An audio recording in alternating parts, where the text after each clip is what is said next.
అందరికీ నమస్తే అండి. ఇది నిన్న తీసిన వీడియో. పిల్లలు ఇంటి దగ్గరే ఉన్నారనమాట. అందుకే ఇంకా పిల్లలు ఇంటి దగ్గరే ఉన్నారు కాబట్టి రొట్టె చేశాను. బియ్యం పిండి అండ్ రాగి పిండి, అంటే బియ్యం పిండి ఒక కప్పు వేసుకుంటే రాగి పిండి హాఫ్ కప్పు వేసుకొని కలిపి చేసిన రొట్టె అనమాట ఇది.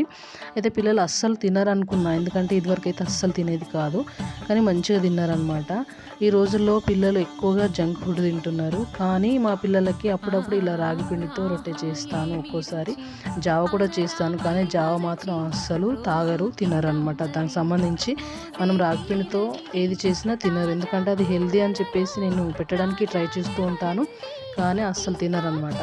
ఇక అందుకే పిండిలో కలిపి రొట్టె చేశాను. ఇందులోకి కాంబినేషను ఉల్లిపాయ కర్రీ ఉల్లిపాయ అండ్ ఆలు గ్రేవీ కర్రీ చేశాను.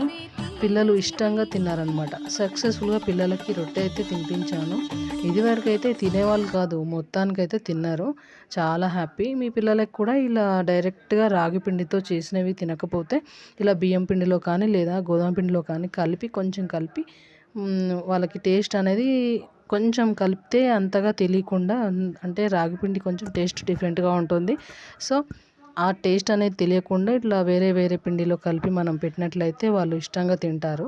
సో సాటిస్ఫాక్షన్ అయితే ఉంటుందన్నమాట మనకి, వాళ్ళు తిన్నారని చెప్పేసి.